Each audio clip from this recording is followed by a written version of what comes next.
Hello ನನ್ನ ಕುಟುಂಬದವರೇ, ಹೇಗಿದ್ರೆ ಎಲ್ಲರೂ? Okay, ಏನು ಗೊತ್ತುಂಟ, ಅಡುಗೆ ಮಾಡೋದು ತುಂಬ ದೊಡ್ಡ ಕೆಲಸ. ಅದು ಕೂಡ ಆಫೀಸ್ ಹೋಗೋರಿಗೆ, ಸಣ್ಣ ಸಣ್ಣ ಮಕ್ಕಳಿದ್ದವರಿಗೆ, ಅಥವಾ ಮನೇಲಿ ಎಲ್ಲರೂ ಕೂಡ ಹೊರಗಡೆ ಹೋಗ್ತಾರಾದರೆ ಬೆಳಿಗ್ಗೆ ಬೆಳಿಗ್ಗೆ ಮಾಡಲಿಕ್ಕೆ ಎಲ್ಲದಕ್ಕೂ ಕಷ್ಟ ಆಗುತ್ತೆ ಅಡುಗೆ. ಹಾಗಾಗಿ ಇವತ್ತು ನಾನು ಕೆಲವು ಸಿಂಪಲ್ ಟಿಪ್ಸ್ ನಿಮ್ಮ ಜೊತೆ ಶೇರ್ ಮಾಡ್ತೀನಿ. ಖಂಡಿತವಾಗ್ಲೂ ಇದರಿಂದ ಸ್ವಲ್ಪ ಆದರೂ ನಿಮಗೆ ಹೆಲ್ಪ್ ಆಗ್ಬೋದು ಅಂತೇಳಿ ಎನಿಸ್ತೀನಿ. ಇಲ್ಲಿ ಇವಾಗ ನಾವು ಕಬಾಬ್ ಪೌಡರನ್ನು ರೆಡಿ ಮಾಡಿ ಇಡೋಣ. ಈ ರೀತಿ ನಾವು ರೆಡಿ ಮಾಡಿ ಇಟ್ಟರೆ ಏನಾಗುತ್ತೆ ಅಂದರೆ, ನಮಗೆ ಯಾವಾಗಲಾದ್ರೂ ಅರ್ಜೆಂಟಲ್ಲಿ ಮಾಡಲಿಕ್ಕೆ ಬೇಕಾದರೆ ಜಸ್ಟ್ ಇದನ್ನು ಮಿಕ್ಸ್ ಮಾಡಿದರೆ ಆಯಿತು. ಹೊರಗಡೆಯಿಂದ ನಾವು ತರ್ತೀವಿ ನೋಡಿ, ಅದು ಇಷ್ಟು ಟೇಸ್ಟ್ ಇರಲ್ಲ. ನೀವು ಪನ್ನೀರ್ ಇರಲಿ, ಗೋಬಿ ಇರಲಿ, ಅಥವಾ ಏನು ಕೂಡ ಇರಲಿ, ಇದರಲ್ಲಿ ಫ್ರೈ ಮಾಡ್ಬೋದು. 2 ಕಪ್ಪಷ್ಟು ಕಾರ್ನ್ಫ್ಲವರ್ಗೆ ನಾನಿಲ್ಲಿ 4 ಟೇಬಲ್ ಸ್ಪೂನಷ್ಟು ಚಿಲ್ಲಿ ಪೌಡ್ರ್ ಹಾಕಿದ್ದೀನಿ. ಖಾರ ಕಮ್ಮಿ ತಿನ್ನೋರು ಕಮ್ಮಿ ಹಾಕ್ಬೋದು. ರುಚಿಗೆ ತಕ್ಕಷ್ಟು ಉಪ್ಪನ್ನು ಸೇರಿಸೋಣ. ಇವಾಗ ಇದಕ್ಕೆ ಉಪ್ಪನ್ನು ಹಾಕಿ ನಿಮಗೆ ಎಷ್ಟಾಗುತ್ತೆ ಅಂದಾಜಿಗೆ ಅಷ್ಟು. ಆಮೇಲೆ ಮಿಕ್ಸ್ ಮಾಡುವಾಗ ನಮಗೆ ಗೊತ್ತಾಗುತ್ತೆ ರುಚಿ ನೋಡುವಾಗ. ಓಕೆ, ಅರಶಿನ ಪೌಡರ್, ಸ್ವಲ್ಪ ಗರಂ ಮಸಾಲ ಪೌಡರ್, ಹಾಗೂ ಇಲ್ಲಿ ಜೀರಾ ಪೌಡರ್ ಇಷ್ಟನ್ನು ನಾನು ಹಾಕಿದ್ದೀನಿ. ಚೆನ್ನಾಗಿ ಇದನ್ನು ಮಿಕ್ಸ್ ಮಾಡಿ.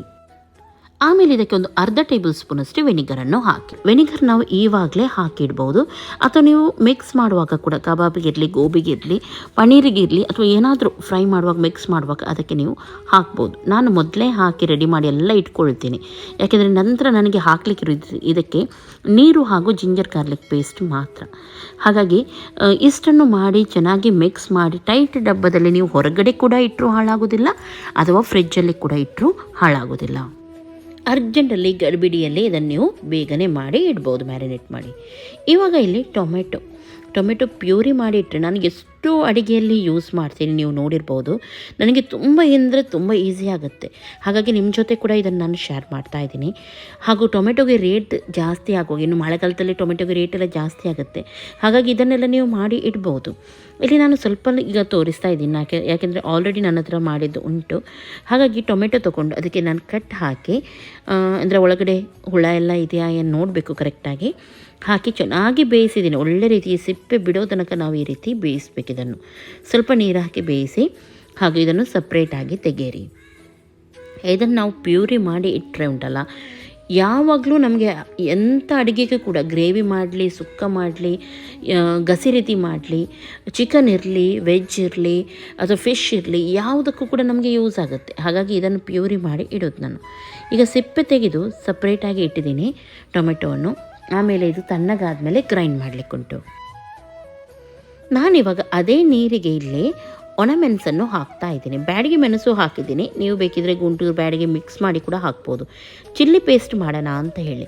ಹಾಗಾಗಿ ಇದನ್ನು ಚೆನ್ನಾಗಿ ಕುದಿಸ್ಬೇಕು, ಸಾಫ್ಟ್ ಆಗಬೇಕು.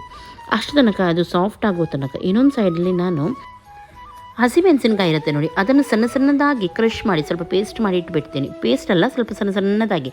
ಇದು ಆಮ್ಲೆಟ್ ಮಾಡುವಾಗ ಇದಕ್ಕೆ ಎಲ್ಲದಕ್ಕೂ ಕೂಡ ಯೂಸ್ ಆಗುತ್ತೆ, ಅಥವಾ ಯಾವುದಾದ್ರು ರೊಟ್ಟಿ ಮಾಡುವಾಗ ಇರಲಿ, ಏನು ಹಾಕಿದರೂ ನಿಮಗೆ ಅಂದರೆ ಸಣ್ಣ ಸಣ್ಣ ಕಟ್ ಮಾಡಲಿಕ್ಕೆ ಕಷ್ಟ ಕೆಲವೊಮ್ಮೆ, ನಮಗೆ ಅಷ್ಟು ಪೇಷನ್ಸ್ ಇರಲ್ಲ, ಆವಾಗ ನಿಮಗೆ ಇದು ಯೂಸ್ ಆಗುತ್ತೆ.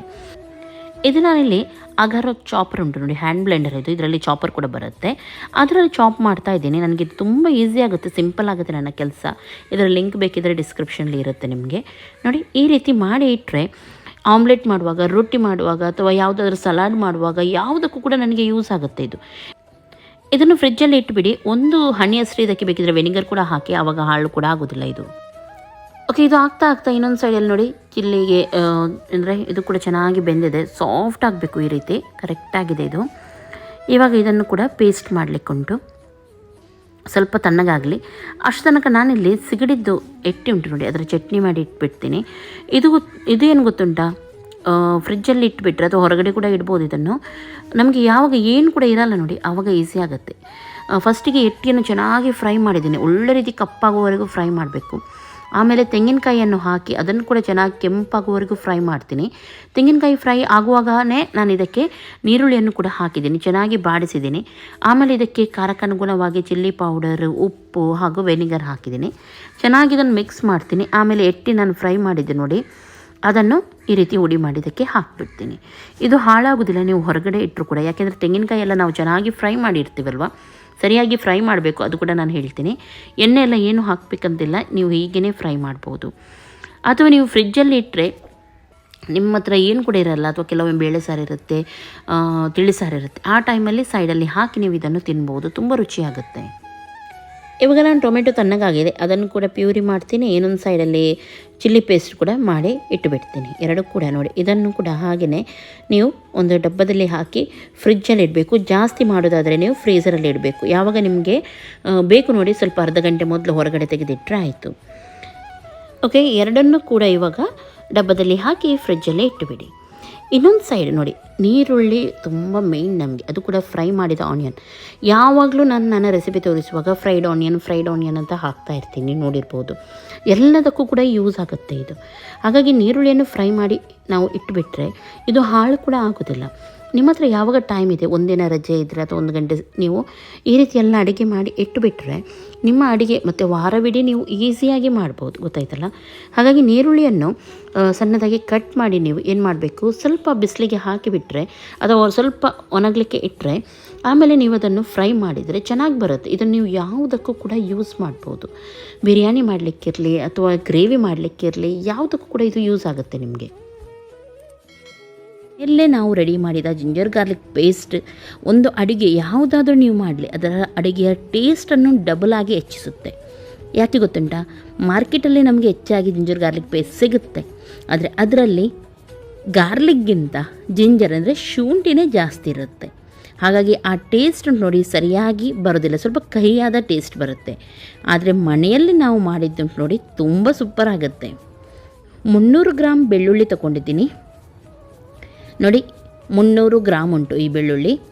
ಅದರ ಅರ್ಧದಷ್ಟು ಅಂದರೆ 150 ಗ್ರಾಮಷ್ಟು ನಾನಿಲ್ಲಿ ಶುಂಠಿಯನ್ನು ತೊಗೊಂಡಿದ್ದೀನಿ. ನೀವು ಇದೇ ರೀತಿ ತೊಗೊಂಡ್ರೆ ತುಂಬ ಚೆನ್ನಾಗಾಗುತ್ತೆ ಜಿಂಜರ್ ಗಾರ್ಲಿಕ್ ಪೇಸ್ಟ್. ಶುಂಠಿ ಎಷ್ಟು ತೊಗೊಳ್ತೀರಿ ಅದರ ಡಬಲ್ ನೀವು ಬೆಳ್ಳುಳ್ಳಿಯನ್ನು ತೊಗೊಳ್ಬೇಕು. ನೆಕ್ಸ್ಟ್ 1 ಟೇಬಲ್ ಸ್ಪೂನಷ್ಟು ಸಾಸಿವೆ ಎಣ್ಣೆಯನ್ನು ತೊಗೊಂಡಿದ್ದೀನಿ. ಇದರಿಂದ ಇದು ಬೇಗನೆ ಹಾಳಾಗೋದಿಲ್ಲ, ಅದರ ಫ್ಲೇವರ್ ಹಾಗೇ ಉಳಿಯುತ್ತೆ. ನೆಕ್ಸ್ಟ್ ಇದಕ್ಕೆ ಹಾಕ್ತಾಯಿದ್ದೀನಿ ಸಿಟ್ರಿಕ್ ಆ್ಯಸಿಡ್ ಅಂದರೆ ವೆನೆಗರ್. ಸ್ವಲ್ಪ ವೆನೆಗರ್ ಹಾಕೋದ್ರಿಂದ ಬೇಗನೆ ಇದು ಹಾಳಾಗೋದಿಲ್ಲ, ನೀವು ಹೊರಗಡೆ ಇಟ್ಟರೂ ಏನಾಗೋದಿಲ್ಲ, ಫ್ರಿಜ್ಜಲ್ಲೇ ನೀವು ಇಡಬೇಕಂತ ಇಲ್ಲ. ಹಾಗೂ ಇದರೊಂದಿಗೆ ಹಾಕ್ತಾಯಿದ್ದೀನಿ ಸ್ವಲ್ಪ ಉಪ್ಪು ರುಚಿಗೆ ಕೂಡ, ಹಾಗೂ ಬೇಗನೆ ಕೆಡದಿರಲು ಕೂಡ ನಾವಿಲ್ಲಿ ಯೂಸ್ ಮಾಡೋದು ಉಪ್ಪನ್ನು. ಓಕೆ, ಇಷ್ಟನ್ನು ನಾವಿವಾಗ ಗ್ರೈಂಡ್ ಮಾಡಲಿಕ್ಕುಂಟು. ಸಣ್ಣ ಮಿಕ್ಸಿ ಜಾರ್ ತೊಗೊಂಡ್ರೆ ತುಂಬ ಬೆಸ್ಟ್ ನಿಮಗೆ ಗ್ರೈಂಡ್ ಮಾಡಲಿಕ್ಕೆ. ಓಕೆ, ಇಲ್ಲಿ ನಾನು ನೋಡಿ ಬೆಳ್ಳುಳ್ಳಿಯ ಸಿಪ್ಪೆ ತೆಗಿಲಿಕ್ಕೆಲ್ಲ ಹೋಗೋದಿಲ್ಲ, ಎಲ್ಲ ಬೆಳ್ಳುಳ್ಳಿಯನ್ನು ಈ ರೀತಿ ಸುಲಿದಿದ್ದೀನಿ. ಆದಷ್ಟು ಇದರ ಕಸವನ್ನು ತೆಗೆದಿದ್ದೀನಿ ನಾನು, ಬಿಟ್ಟರೆ ಇದರ ಸಿಪ್ಪೆ ನೋಡಿ ಹಾಗೆಯೇ ನಾನು ಇಟ್ಟಿದ್ದೀನಿ, ನೋಡ್ಬೋದು ನೀವು. ಏನಾಗೋದಿಲ್ಲ, ಸಿಪ್ಪೆಯೊಂದಿಗೆ ನೀವು ಗ್ರೈಂಡ್ ಮಾಡಿದರೆ ಬೇಗನೆ ಹಾಳು ಕೂಡ ಆಗೋದಿಲ್ಲ, ಹಾಗೂ ಟೇಸ್ಟ್ ಕೂಡ ಚೆನ್ನಾಗೇ ಇರುತ್ತೆ. ಕೆಲವರು ಏನಿಸ್ತಾರೆ, ಫುಲ್ಲು ಸಿಪ್ಪೆ ತೆಗೆದು ಗ್ರೈಂಡ್ ಮಾಡಿದರೆ ಮಾತ್ರ ಅದೊಂದು ಜಿಂಜರ್ ಗಾರ್ಲಿಕ್ ಪೇಸ್ಟ್ ಆಗುತ್ತೆ ಅಂತ ಹೇಳಿ. ನೋಡಿ, ಈ ರೀತಿ ಎಕ್ಸ್ಟ್ರಾ ಕಸ ಇದ್ದದನ್ನೆಲ್ಲ ನಾನು ತೆಗೆದಿದ್ದೀನಿ. ಓಕೆ, ಇವಾಗ ಸಣ್ಣ ಮಿಕ್ಸಿ ಜಾರಿಗೆ ಇದನ್ನು ನಾವು ಹಾಕೋಣ.